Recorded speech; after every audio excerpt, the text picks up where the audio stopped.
My man, thank you for making time for this. Thank you guys, appreciate it.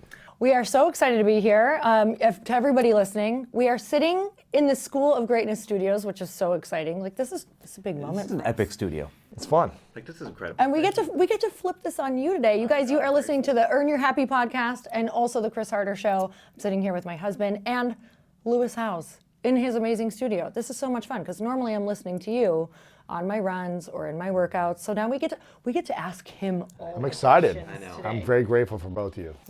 Okay, so we're gonna open with that because you're one of the people who taught us so much about gratitude, Lewis. So we want to tell you what we're grateful for about you first. And you have been one of the people who, first of all, created a container, created your mastermind that totally rocked our worlds and changed our life. We've met so many of the people that are close friends with us now, or things that have completely impacted our careers, or just opportunities that you've introduced for us that have completely changed the trajectory of everything that we're doing. So that's one of the things, along with your podcast, along with just how generous you are with your connections. So we want to also know what 3 things you're grateful for right now, most grateful for, just top of your head. I'm grateful for you guys both being here and supporting me. It means a lot to me to see you guys. I appreciate it. I'm grateful for my health because this just feels good to be able to use my body at its full capacity. So I'm grateful for that because I know a lot of people don't have that capacity. And then I'm grateful for Martha. She's an amazing partner, teammate. And again, I've seen you guys be teammates for, how long has it been now? 15? 18 years. Wild. It goes like that. 18 years. Team still going teammate. And I see what you guys are able to create and also overcome together because you're great teammates. So I'm grateful for her as well. I'm excited for you. It's fun to watch you in a relationship that you're loving and watching you thrive. And you just seem to have so much inner peace that shows on the outside. And it's just a great, after all these years, it's great to see. She is. Sweetheart. Just the second I met her, I was like, oh, that is a good energy. Like, that's good. Yeah. It's interesting. Lori was saying you've been such an advocate for us. And of course, we're grateful for that. Who's been some of the biggest advocates for you along your journey? Early in my journey, I had a few key mentors. One guy named Stuart Jenkins, who really helped me when my father went through an accident early on. He kind of guided me and pushed me towards like getting into LinkedIn and the business. And he's always been a great model of an older man who's married, got great kids, and a healthy lifestyle. So he kind of gave me that model. He was early on. Another guy named Chris Hawker really inspired me early on, taught me a lot of different stuff. He was a mentor of mine for many years. And then another guy named Frank Agan, who helped me write my first book. He was my co-author of my first book. These guys gave me confidence. They gave me coaching, support. They showed up for me when I was struggling. And so I'm always been grateful for them in being of service to me. You've always had such a powerful network, right? That's lifted you up, and you've done the same for them. What's the key to building such an epic network? Because if we're being frank, you can probably call on anyone you want to call on now and be able to have them on the show or collaborate with them. What's the key to getting there? Number one, making it about them and not about you. And I think you guys do a great job of that as well. You're always thinking about how you can help others. So when I started building my network, I didn't have anything to offer. So, but I was really curious about them. And I asked them, what do they need? How can I support? Who do they need in contact with? So I just became a connector early on because I couldn't give them the solution, but I knew others who could give them solutions. So making it about them and really being a great listener of their story. I think people love to tell their story. And so that's something I tried to do the best when I could early on. Another one would be, it's just thinking about, I just thought about how can I connect with people on a friend level, not from like a taking, wanting to get something level. How can I connect on a human friend level? And by doing that, they never felt like I was trying to get anything. Right. So it's like building genuine relationships where you can call upon people in your network that you can rely on. So there's nothing wrong with having business relationships where it's like, okay, we're in partnership, we're going to do deals together, but this is what it is. I've just always tried to be in friendship first and then try to support each other more authentically. So for me, that's how I do it. I feel like that's something I learned from you early on. Following that model of play the long game, don't have an attachment to any kind of reciprocation, And the funny thing is, when you become detached from expecting anything, that's sometimes when some of the best things come through. Yeah. But it's how you got to show up. You guys have both done this over the last, what is it, 8-10 years or so. I've seen you guys do this in lots of different ways, through your charitable efforts, through just your community you build, through helping serve people and give people without expecting things in return. And I think that's why you guys do so well also, is because you're just givers and you build communities. And bringing people together, like when you do your event, you may not make a lot of money doing your event, but you know the impact when you have all these women in one room and they bond and they overcome challenges and they do businesses together. They're always going to think about you, Lori, for bringing them together with your event and giving them that opportunity to shine. And I think, I've never made money on my event. You guys have been there, but it's like some things that we can do that aren't for money, but it's going to make a big impact and be a catalyst for so many people's growth. And just know that's like kind of the long game. It's like you're investing in people. It's interesting with my team here. I tell them this a lot. Maybe I shouldn't say this to them, but a lot of them on my team, I say, hey, listen, whether you guys are here for another day or like 10 years, or you decide this isn't the right place for you, like you don't align with like the vision or the mission or the values, whatever, I want you to be successful in your life. And we want to give you tools while you're here. And that may be uncomfortable. We may push you in some ways, but we want to empower you to grow.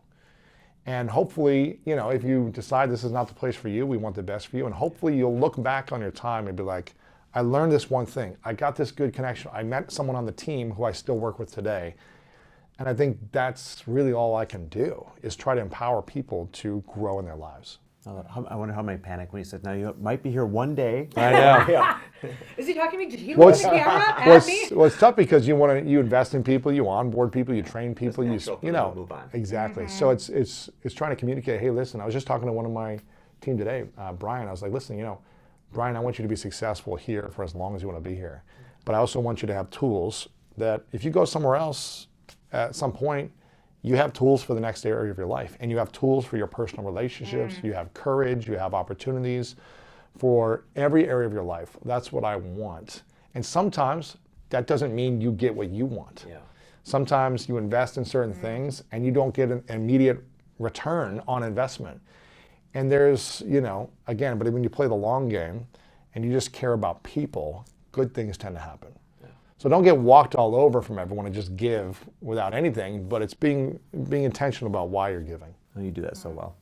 What's something even in the last, let's just go the last like 2 years, something recent, maybe a belief that you used to have in your life that has drastically changed?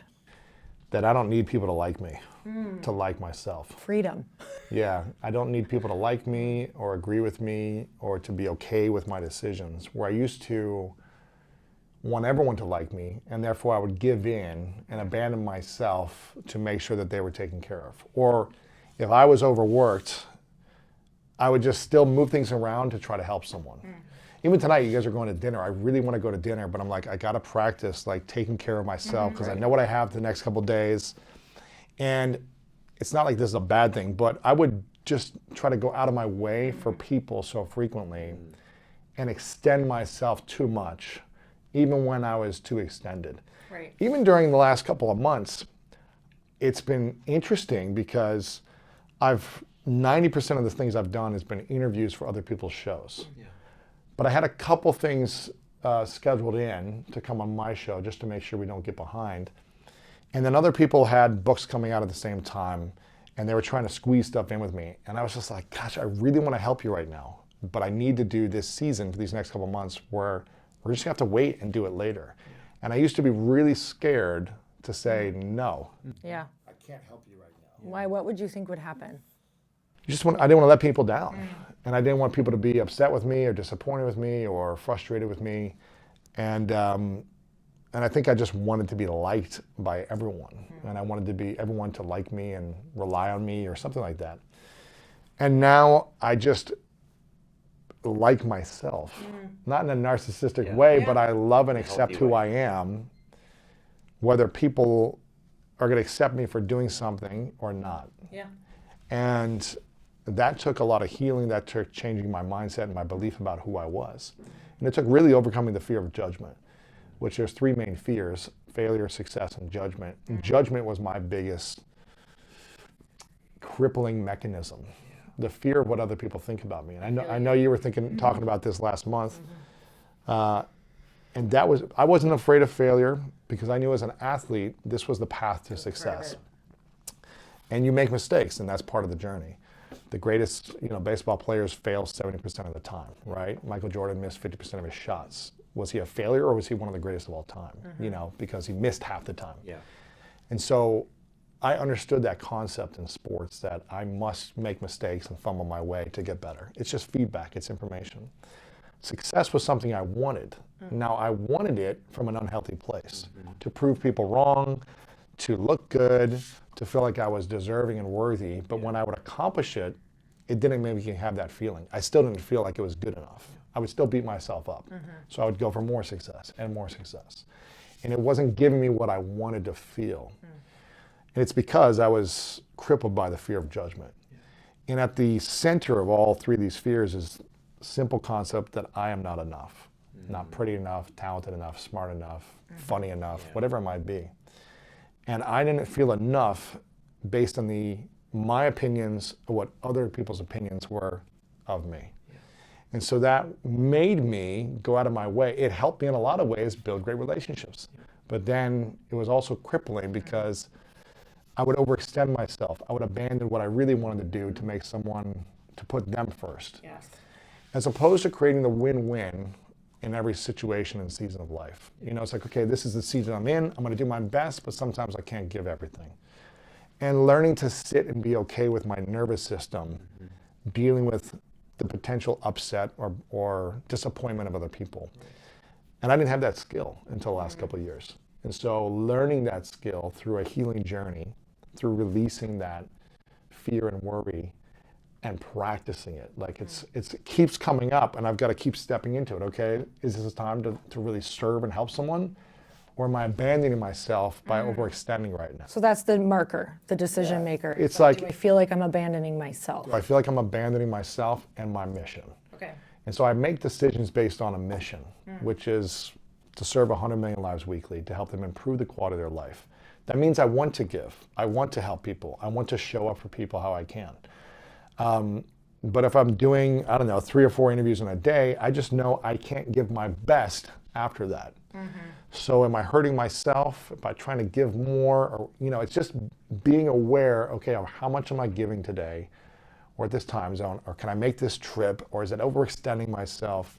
Maybe I can make it work, but I might be regretting it afterwards and resenting myself. So just being in tune to, why am I doing this? Am I doing this because I really want to show up? Or am I doing it because I'm afraid that if I don't do it, they're not going to like me? So just final on the mindset part, because I want to know for anybody listening, because I think it sounds good, it feels good, we know we want it, but then the first time you do it and the second time you do it, you're like, it feels crazy. So I know you talk so much about mindset. Did you have like a specific mantra that you kind of were like, you clung to, or you would switch something, or what would you do after that? I didn't have a mantra around that, but I did have an emotional coach that would guide me. Okay. Because I don't think it's wise to do anything alone that you're not yet good at. And I think once you master it, I still don't think it's wise to do it alone. Kobe Bryant, when he won his first championship, he didn't say, thank you, coach, I'm good. Thanks for getting me here. I don't need a coach this next season. I'm going to go win the championship on my own. Totally. He actually invested in more coaches and got more support and feedback to help him to be a more dominant player. So for me, I don't think it's wise to do anything on your own when you haven't mastered it. And I think it's wise to continue to have support even when you're in a mastering journey of that thing, to keep you sharp. So for me, I had an emotional coach, and I still have an emotional coach that I would speak into and say, this is what I'm feeling. I'm feeling like, in the last 6 months alone, I had so many people reach out to me that hadn't reached out to me in years to ask me for something. Interesting. Why do you think all of a sudden? I remember saying this 4 or 5 years ago. I went through a spiritual purging in my life after a previous breakup, where I felt like, okay, I'm being judged in a world of people that are thinking something. And I remember feeling like, this doesn't feel good, because I feel like I'm seeing nasty comments online, people are talking behind my back, and people don't know what's really happening. They're just hearing something, and they're making their own interpretation. So it feels unfair and unjust. But I remember talking to Robin Sharma at the same time, and he was like, this is perfect because everyone needs to go through a spiritual purging. And you've got to cleanse your ego constantly. And this is an opportunity for you to cleanse your ego. Whether it's just or unjust, whether it's fair or unfair, whether it's correct or incorrect. Look at this as an opportunity for your ego to be cleansed, for you to dive deeper into your mission, and to have a spiritual purging of people that you don't need in your life anymore, that maybe you extended and gave too much of your time to too many people. Right. Now these people are revealing themselves based on how they were using you. So now you're aware. And maybe it's time to reinvest into you and reinvest into like less relationships and really stop extending. So this is just an opportunity to like evaluate, not making anyone right or wrong, good or bad, but just evaluate what works for you, what's effective and what's useful in your life. And is this helping you with a mission that you're here to serve, or are you just worried about what people think about you? And so I remember it was so funny because I remember being like, I take a lot of mental notes. So I remember what people do. It doesn't mean I'm not going to forgive, but I just remember and take note, do I want these people in my life later if they're acting a certain way now? Again, it's not like I don't want harm. Scoreboard. It's just I don't want harm on anyone. Awareness. I'm just like, okay, are they in alignment with what my mission is, or are they just trying to use me when it's convenient for them? So I took a lot of mental notes around this time. And I remember thinking, in a few years, these people are going to start reaching out to me when they need something. And it just started happening one by one by one. It seems like in the last 6 months. And it took me facing it and be like, okay, the old me would want them to like me. And it's not that I don't want them to like me, but would have me giving in to extend myself, to give to them, to help them with what they want right now, without even them acknowledging what happened. So I used to want to do that just because I wanted everyone to like me. And now it's just like, okay, I either don't need to respond, or I can just give a neutral, hey, it's not the right fit, or just no. And I did that for so many people in the last 6 months. Again, not to like get back at anyone. It wasn't I was being mean, but it was just like, I wasn't abandoning myself. To get back to yourself. I wasn't abandoning who I was, and it didn't feel authentic to give in those ways after certain things had happened. And people that you guys know in the industry who are this way. So for me, and it's realizing, okay, can I still wish everyone all the success and love and harmony, but I don't need to have them in my life. You know what I mean? So it's given me a lot more peace and energy and freedom to stay focused on my mission, which is about service, and focused on the people that are closest to me and giving them more energy and attention than maybe people that are kind of wishy-washy or you don't really know what their true intentions are. So it's interesting as a fellow people pleaser, or somebody that wants everyone to like them, right? This really resonates with me. I'm curious, what does the conversation sound like? So when these are myself? people, well, no, out loud with the person who says, hey man, I need you to be on your show, or I need you to do this for me. Oh and man. the first time you have to not show up the way they expected you to. Yeah. What is that conversation? Well, it's funny because there was a few people that would text me and say, and just assume that they would come on my show after like 5 years of not talking to me or something, right? And I just didn't respond. And this happened to many different people, and I just wouldn't respond. And then they would respond again a couple weeks later and again, and I just wouldn't respond. And then eventually I'd just say, hey, this is not the right fit, and I wish you the best. This happened to someone that you guys know closely in our space, where they just kept texting and expecting and wanting more after years of not reaching out. And then I got on the phone with them because they had said, hey, can we just jump on a call? And so I got on the phone and I just said, you show up to me as very inauthentic. Wow. You show up to me as a taker and not a good friend. You keep saying you're a friend, but you're not. And here's why you haven't been. I wasn't rude. I wasn't yelling. I wasn't mean. You're being honest. I was having 100% authentic ownership of how I felt. And again, doing it from a conscious way. And at the end, this person actually thanked me. So thank you so much for being honest with me. And I was actually a really bad friend, and I actually did some bad things to you. And I don't know why I did this, but I'm sorry. They tried to apologize and things like that. And I just said, okay. And they're like, well, I really want to be your friend though. And I go, we're not friends. You have your life, on a different part of the country. You have a family, you have kids, you're married. What are we to do? Talk on the weekends? Like, we're not friends. We haven't spoken in years. And you did things to me that weren't what a friend would do after I gave and gave and gave to you for years. And so for me, it's like just being real with people. It's not that and I'm like, I wish you all the success. I don't want you to not be successful. Like, go win at everything. But it just doesn't work for me right now. Maybe it doesn't mean we're not going to be, friendly in the future, but I have no intention of giving I've got lots of friends. I've got lots of business relationships. I've got a lot of second-tier friends. Like, I don't need to add more when they feel inauthentic. And before, I just wanted everyone to be my friend. And it's very freeing to be able to speak to someone honestly. And again, I'm not trying to do it in a hurtful, harmful way. No. It's just 100% authentic ownership. This is how I feel. Yeah. You show up to me this way, and I wish you the best. And you closed the loop. Yeah. Because that loop would have kept on being open.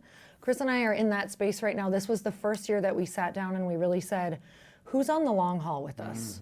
Yeah. Because I'm leaking energy and I can't live this way anymore. And you can't accomplish what you want to accomplish when you're leaking energy everywhere, right? So at some point you got to plug the leaks. Yeah. And no, like, I was talking to another one of our mutual friends where he was like, I'm not good at building relationships in terms of like putting myself out there and networking. He's like, it's not who I am. Yeah. I'm really good at my thing.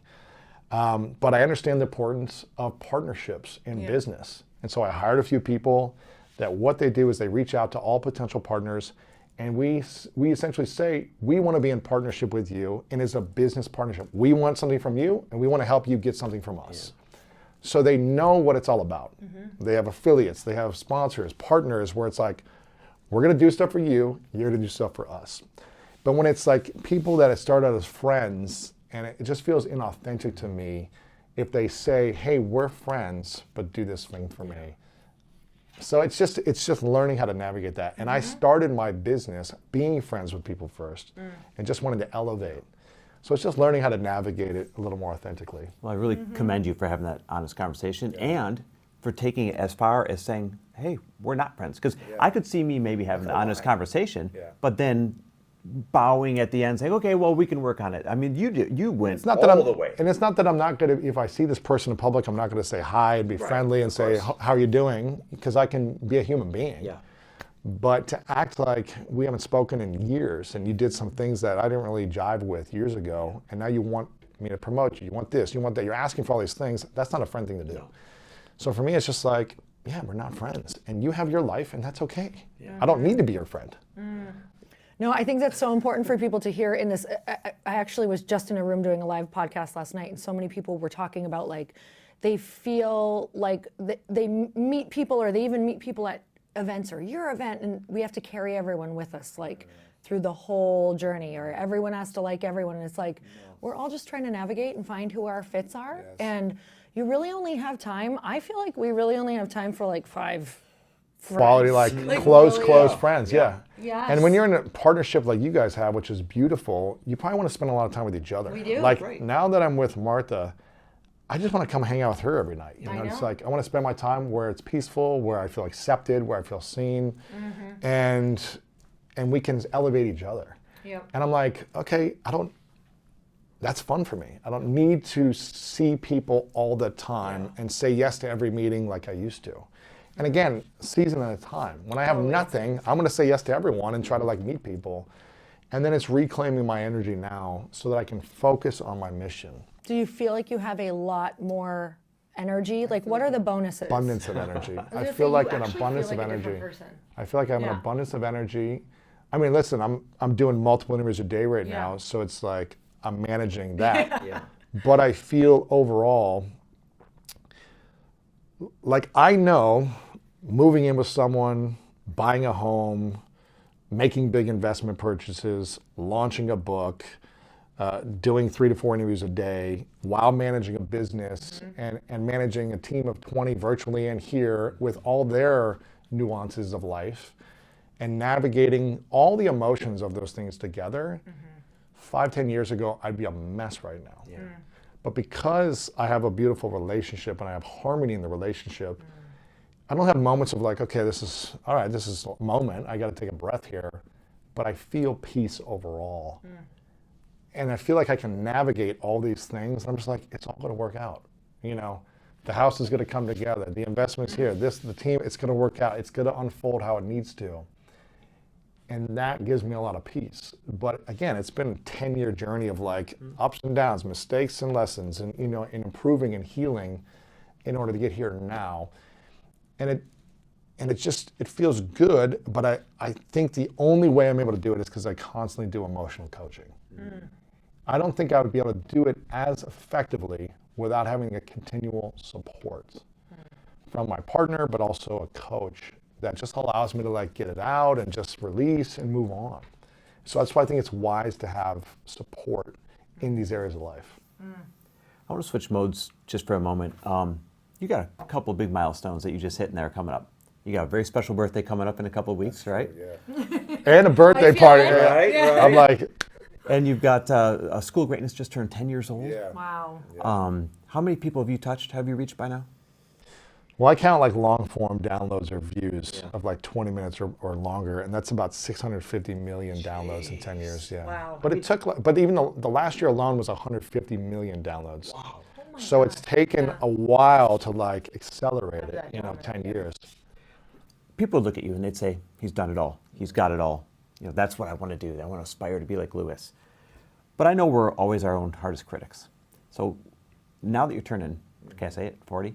Yeah, you say it. Now that you're turning Exciting, 40 and come you've done on, all let's this, cheer for right? 40, Hey, I love my that's 40s amazing. so far. I love them so far. What are you most proud of? And then also, what is that one thing that you wish you would have accomplished by now? I'm proud of being in a beautiful relationship, to be honest. That's the first thing that came to me, because I think for most of my life, that's what I was wanting, but I didn't know how to have a beautiful relationship with myself. And so learning how to, again, healing is a journey, but learning how to heal certain parts of me that were very wounded emotionally and psychologically in intimacy.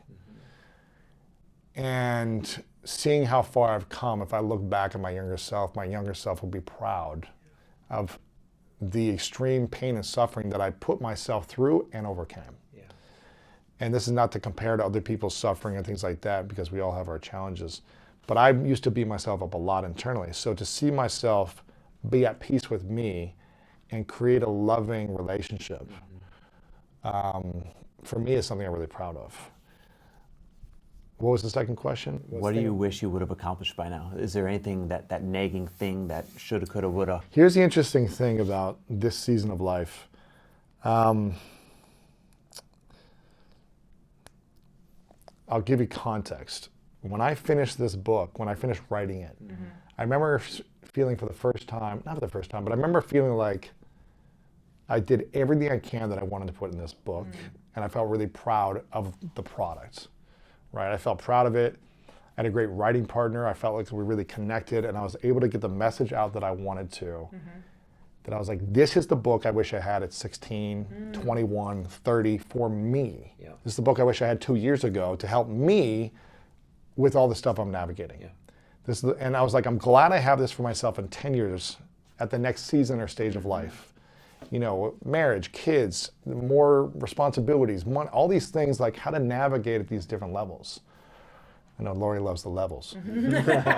And a good level. And I remember when I finished it, and I like did all the editing process and everything, and like I was like, okay, it is complete, and I'm proud of this. I remember feeling like I'm proud of the finished product. Like I gave it my best with where I'm at right now. Yeah.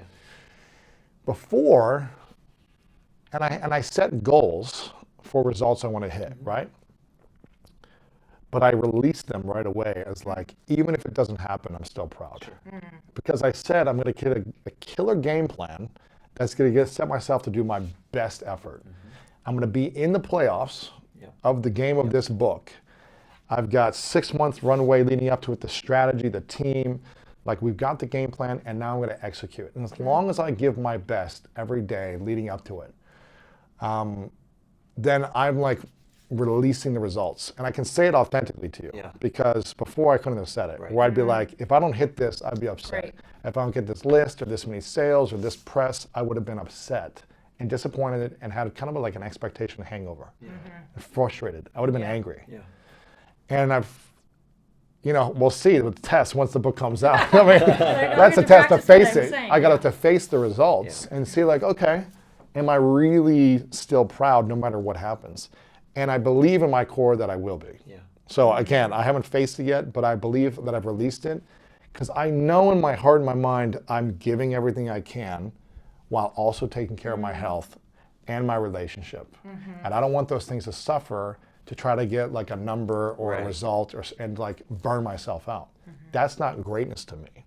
It's being in harmony inside of myself and making sure the people around me, closest to me, feel seen and loved in my playoff season so that I have the energy to go all out in what I need to do, and then I let go of the results. And it feels really empowering right now this season.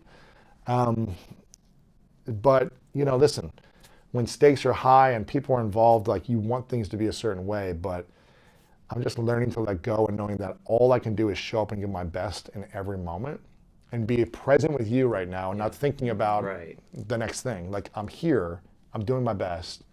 I can be proud of that. It's no small feat though, because I know that you internally are a really competitive guy, right? First it showed up in sports, and then it shows up in everything else.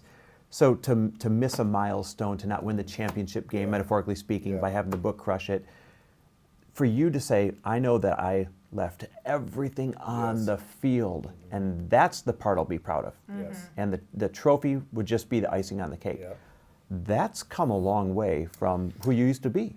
Yeah, I used to need to win, and I used to need to make sure that my goals came true. But I'll give you a couple of instances. I really wanted to go to the Olympics.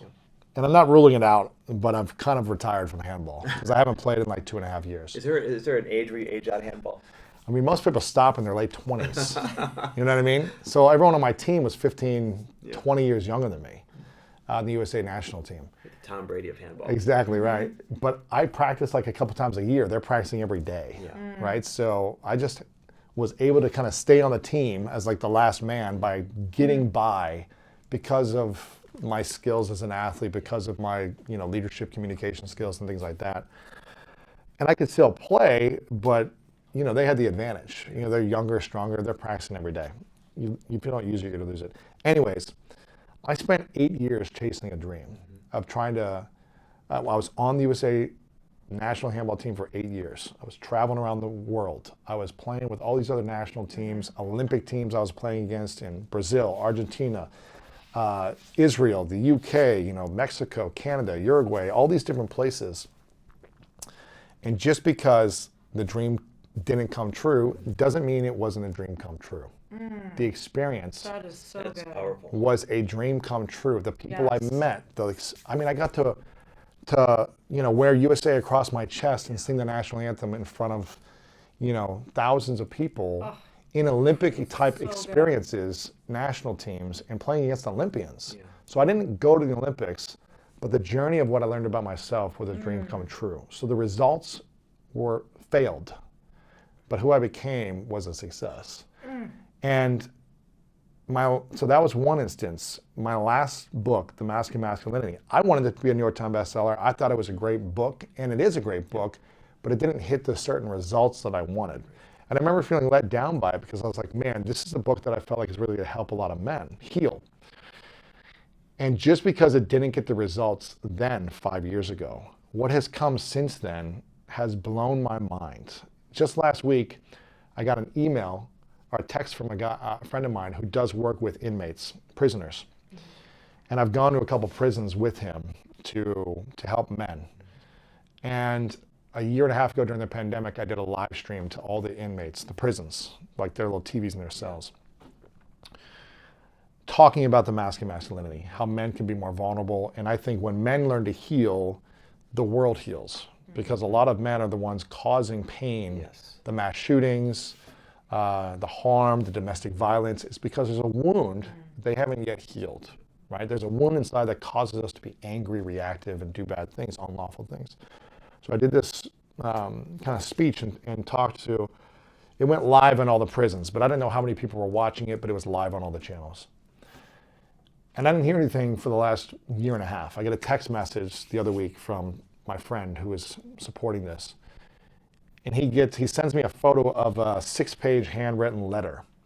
And he just abbreviates the letter. He said, this is from an inmate who's been in solitary confinement for the last 2 years. Solitary confinement is 23 hours a day in a cell. 2 years. 2 years.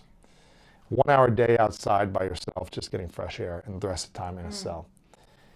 He said when he met him 2 years prior, he had a swastika tattooed to his chest, and he was in a white gang, right? He was protecting and defending himself, being a part of this. And now this is a guy that goes into prisons and works with murderers and rapists and people that cause a lot of harm and wants to help them transform and heal. So he's doing amazing work. And he said when I asked him why he left the white gang, he said, I left the gang. He said, why? And he said, Lewis Howes, The Mask of Masculinity. He said, you had him on, we did this live stream. Afterwards, I got the book. I've read the book 4 times, and I've dropped out of the gang, and I'm starting to realize why I had certain behaviors that got me in here. And I'm starting to transform my life around. So getting that 6-page letter, I have it in the other room, for me, it's like just because the dream didn't come true, doesn't mean it wasn't a dream come true, from putting that out there and the impact it has on men suffering the most. And the same thing with this, you know, even if it doesn't hit certain numbers or results or get all these accolades, I know for me the experience has been powerful. I know that this has been just as healing and powerful for me as it will be for anyone that wants to read it at the right season and time of life. And for me, it's a dream come true, no matter what happens after this. So I didn't have that ability to see life that way years ago because I wanted to win and be competitive. Now I've transitioned a lot in the last 10 years with that mindset, but I still had expectations. And again, it doesn't mean I don't want things to happen a certain way, and I'm not trying to get certain results, but I'm learning to release them a lot better. And no wonder you seem so at peace. I mean, because this is I've known you, what, maybe 8 years or so? Yeah. This is the best and happiest, most peaceful I've ever seen you be, right? And it's the most authentic, joyful feeling. And we loved all versions. Yeah, we loved all All the mess. All the mess of me. Because we all had ours. Right, we all had ours, but I mean, he is so joyful and so at peace now, and it makes sense as you explain all of these viewpoints on how you've shifted some of this. Yeah, it doesn't mean it's still not challenging moments and days and you got to deal with stress and adversity. It's just I'm doing my best to manage it differently. That's what I'm trying to do. So Is that like when, do you feel, I feel like everything you're saying is when someone really drops into their purpose, like you're actually enjoying the journey and it's not just the career, but we were just in a room where we heard the quote, what was it? It was, those with the strongest home life take the biggest risks. And I just feel like it takes the pressure off of so much where I think you mean they take the biggest risks in life, you mean? Yeah, Because they have a good, because you feel like you're, I feel like I've got a lot of energy. I was just telling you guys before, I feel like a, renewable, sustainable energy that's like clean energy. You know, it's not like I'm just trying to muster up momentum every day because I'm draining and dragged with relationships. So I feel really healthy there. But again, it starts with having a healthy relationship with myself. And that started 10 years ago by creating a new contract with myself, like a contract around my identity to me. Whereas I used to beat myself up. I used to get angry. When I would get triggered, I would respond with anger. That was my go-to emotion. And then when things wouldn't work out and I didn't know how to manage my emotions, I would sit in a ball in my apartment and just not be depressed, but be in a depressed state and just sit there for days. Eat ice cream all day or whatever, watch TV all day. I just didn't have the energy, so I wasn't as passionate. And then I used to always say this to myself growing up, that I'm stupid, I'm an idiot, I'm never gonna be smart enough. I used to say these things to myself. And it's funny because if we actually recorded our internal dialogue and played it on a loudspeaker in front of us, they put us in a mental institution, right? Yeah. And imagine saying that to your best friend or your spouse. What we say to ourselves, they want to be with you. They'd be like, get away from me, you're not a good friend. But we're not being a good friend to ourselves with these internal dialogues. So 10 years ago, I started a process of creating a new contract. And instead of saying, I'm angry based on how I was reacting, I'm depressed and I'm not smart, which is what I was saying to myself and how I was responding. I said, I have a new contract. I'm a loving, passionate, wise man. And it couldn't be something that actually was false or fake. Because I was loving, I just also had anger in me. I was passionate. I was still a fun, happy guy, but I was wounded. So when I would get triggered, I would get more depressed. And I didn't know how to navigate it. And I remember, because I used to say I was stupid, I'm not smart, all these things to myself all the time. So saying I am smart didn't resonate with me. It would have been false. But I am It wise. would have been, but wisdom is get something that. I felt like, actually I am wise. I'm street Yeah. smart. Yep. I understand people. I can do this. I can formulate an idea. I can create goals. I can accomplish these things. I've got some wisdom. So I created a new contract, and it's been a journey of stepping into and becoming that contract for myself. I wrote it down. I signed it. This is who I am and who I'm becoming.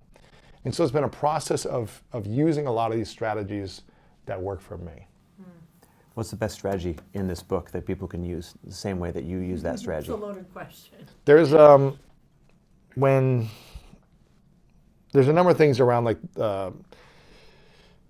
creating a fear list. What I really think is powerful. I won't go into it right now because I think there's some really good exercise in there. But something that came up for me when you said that is that's on my heart right now.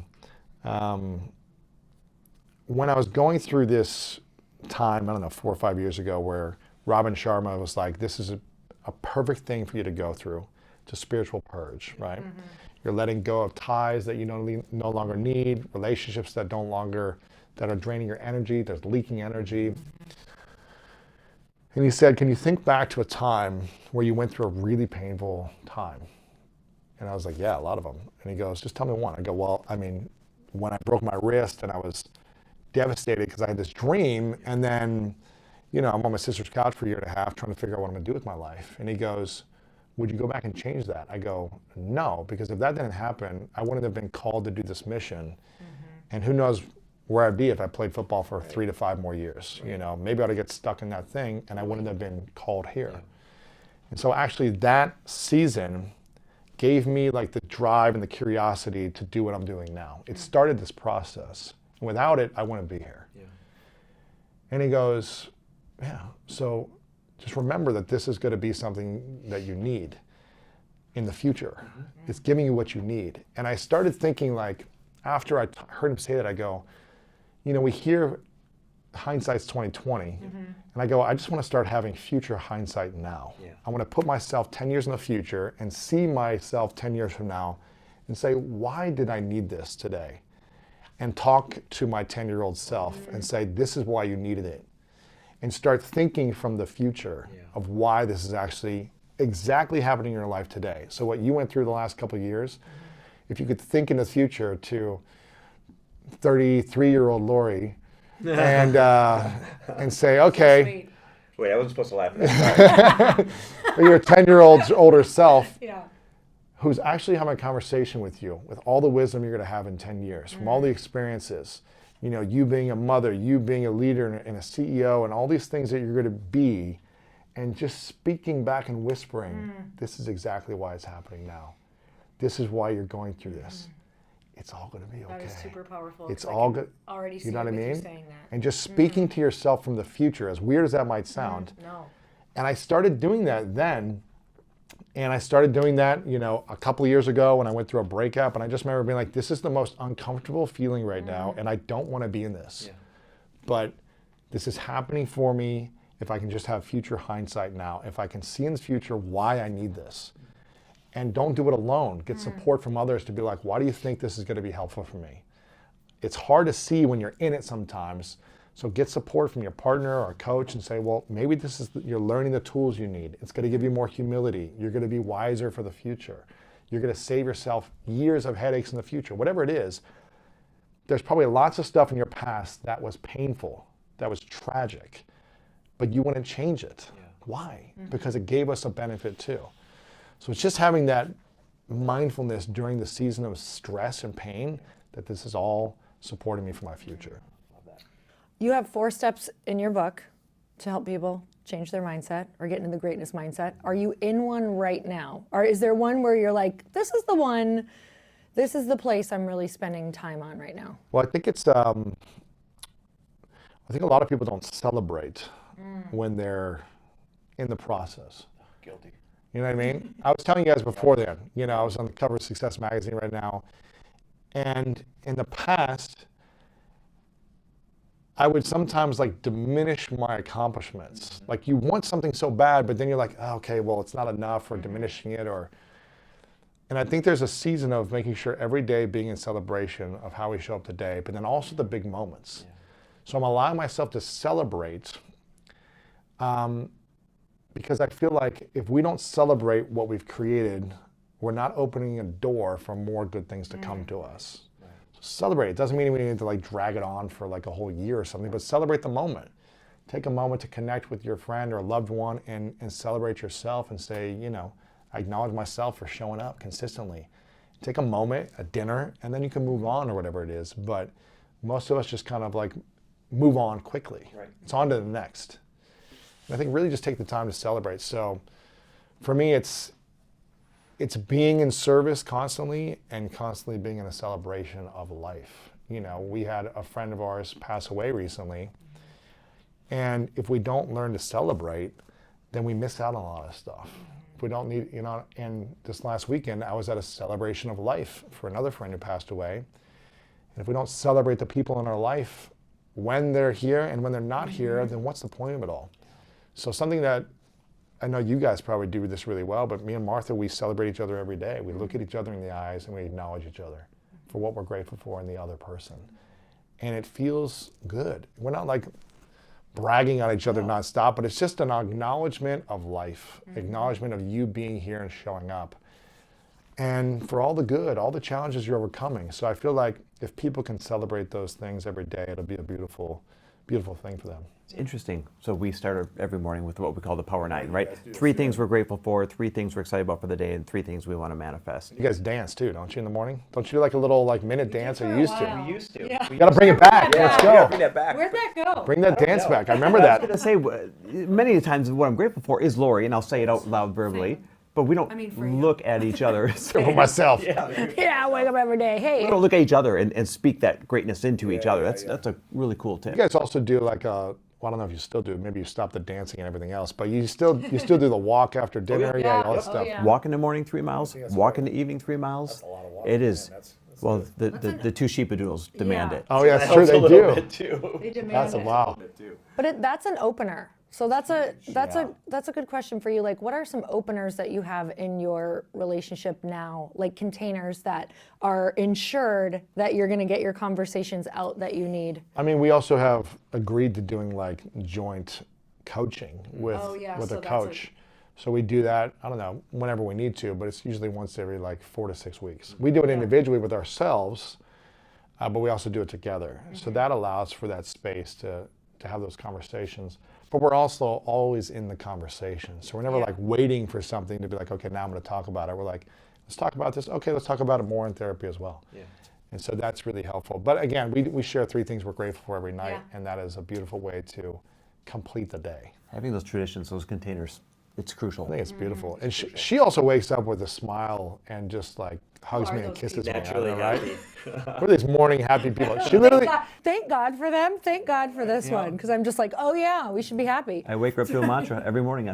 I'm happier, healthier, wealthier, more fit than I was yesterday. Every single morning for years. I've never missed a morning. Even when we travel, I'll text it to her first thing when I wake up. So I copy paste. Yeah. that's good. Wow. That's cool. You text it to her. Yep.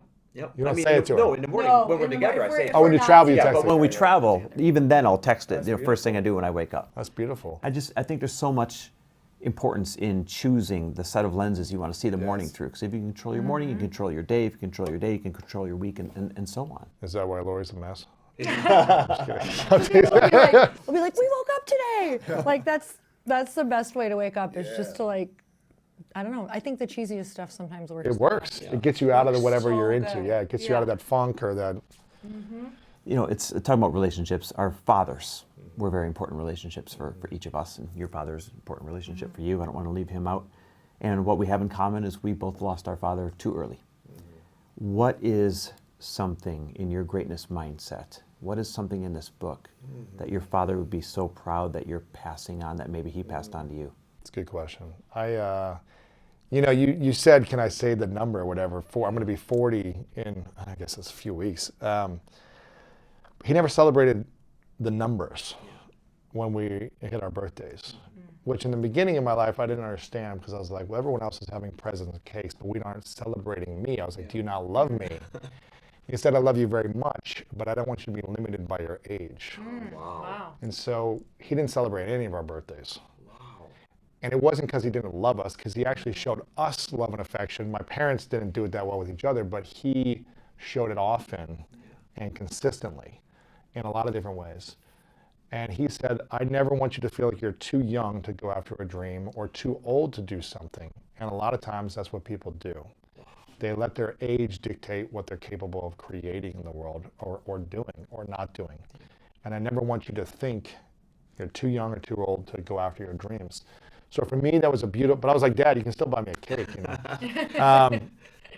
But for me, that was a beautiful lesson that has stayed with me. Because I actually kind of get awkward when it's my birthday because it was never celebrated. Yeah. So when people try to celebrate it, I get to learn to keep receiving and be like, yes, let's celebrate. But I don't want to celebrate a number.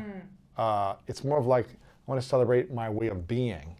You know, okay, have I been showing up consistently generous, loving, kind, and in service?